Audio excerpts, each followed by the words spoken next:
Hey, did you miss the bullish shift in the market this week? If you did, don't worry. We're going to show you how to catch up in this week's video. Let's jump on board. Did he say bullish shift? Let's go. Just remember that all the materials we do present are for training purposes. Traders should always paper trade any new method prior to the risk of their own personal capital. And then past performance is not necessarily an indication or a promise of future performance. Let's start with the spiders. And what the heck is going on with the spiders? As you can see with the spiders, Anil, as you see, I've been talking for the last several days, almost 2 weeks now, about how that the spiders are the S&P, if you will, is hanging up here in this upper level of resistance, and it's just kind of churning away there. It's kind of going up. But a thing to keep in mind as this happens, this is on the S&P, look what's going on with the volume. The volume is falling off as the price is going up. That can oftentimes be a sign that we are either at a level of indecision or that prices are getting ready to turn back around. Take a look at the weekly chart on the spiders. We have actually rammed up and hit this higher level. And so I've explained many times that whoever bought right there at the very tip top back in I think that's July of this year, well, a bunch of buyers there right before it fell back down are sitting there going, if I can just get back to even, I'm going to get out. So I would anticipate, or we could expect to see some selling coming in this level. On the other side of that, though, as a good thing is that the selling hasn't really taken shape. Over the last couple of weeks, we basically have no candlestick, bearish candlestick reversal patterns, and the momentum indicator that I like to use, TSI, is maintaining itself up here above the positive 42. And oftentimes when we are in a bullish uptrend, the TSI will kind of bounce around here. It may drop down on the pullbacks back down to the zero line and then bounce back up. So that's what we're kind of looking at. Yes. Lower volume, however, the weekly and the dailies are looking really strong. One of the things I encourage you to do, and we'll take a look at this over on the Russell really quick. Russell, this looks exceptional. What's going on with the Russell is that, one, we're probably having a little bit of seasonality going on with the Russell. What does that mean? Well, towards the end of the year, the small caps tend to outperform. And so by outperforming, what they do is they'll basically go on a really nice run. It would not surprise me if we continue the current strength that we're in. The Russell will do its best to catch up with the other indexes. Well, where would it potentially go then? Well, I really like it going all the way back up to this past high. And on the Russell by itself, that's about a 7%, almost 8% move. Well, if I'm trading something like TNA, that's going to give me a really excellent move up to the upside, because that's 3 times leveraged. And so what did I say again? If it pulls up to that level, it's about 7-8%. So it'd be somewhere between a 21 and a 24% gain going into the end of the year. At the same time, I'm not going to buy it here. Here we have a situation where price action pulled back in between the 8 and the 20, but we have a nice big green bullish candlestick today. And I would look towards the middle third of that candlestick for a pullback. Put an alert in about 181.72. And if it comes down and hits that, then look for a potential reversal to bounce back to the upside.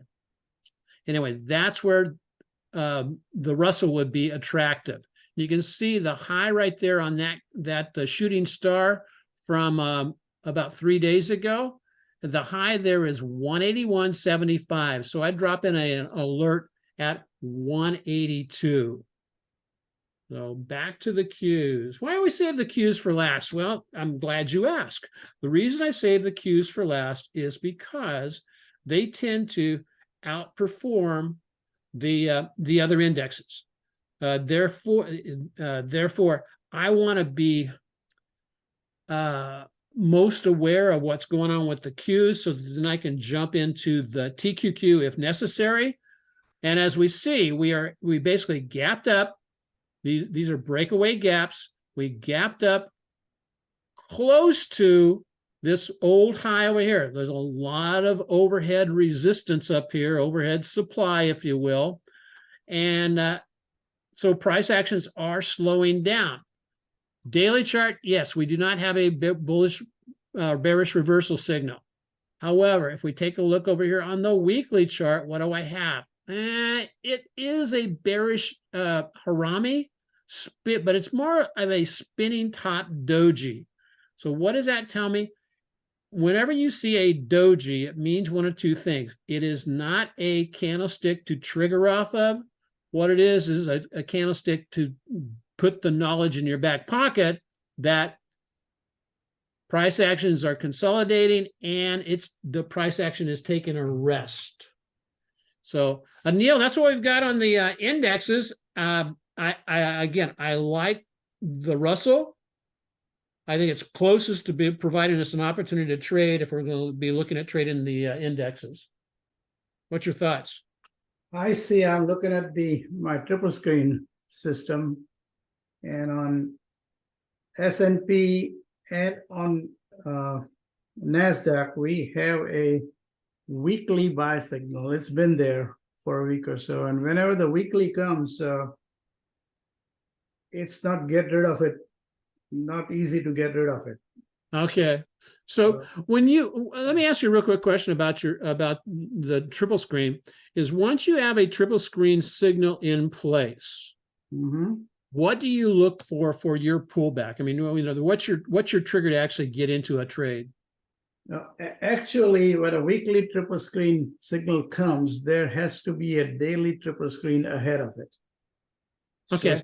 So somewhere between after the daily, I try to get in. And weekly is a confirmation. And after a weekly comes, usually, as you say, it's going to pull back a little bit. Okay. Gotcha. But it's going to stay. So I usually get in between the daily and the weekly. Got it. So excellent. Okay. So, all right. Hey, let's switch gears really quick and get into, because we've only, we're just scratching the surface with the indexes. Now it's time to jump in and say, what the heck is going on with the individual stocks that we're going to be tracing? And before we hit to that level, I just want to let you know, hey, I'm really happy. I am above my 40% line for the year so far. That's where we're sitting as of 9 o'clock this morning. And so we're looking for things to continue to push up, moving up. Trading success is isn't built overnight. It's built by a step-by-step process. Oftentimes, traders can get hung up on this, well, I'm not getting it now.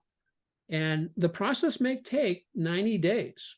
Do you know that? It may take 90 days to get to the place where you can feel comfortable in what you're doing. But isn't the investment of 90 days worth of training well worth it? It leads you to the rest of your trading life, you're profitable. I'm so excited. The print edition of the Trade Your Way to Freedom book is out. It is on Amazon. There is the link. Is the other thing that I'm really excited about, Anil, is this. It came out a few days ago, and it's already number 2 on the new release list And so I'm going, yeah, because we've done like no advertising, no nothing, just a lot of really great friends out there who are putting up some really great comments and searching for this. And if you have one of our pre-ordered books where it's a ebook, you can still go over to Amazon, leave a comment there and just say, we got our copy directly from the author. Anil, I want to thank you particularly because I know you did one of the reviews for the book. As I said before, it's one of the best book, really. Thank you, sir. And so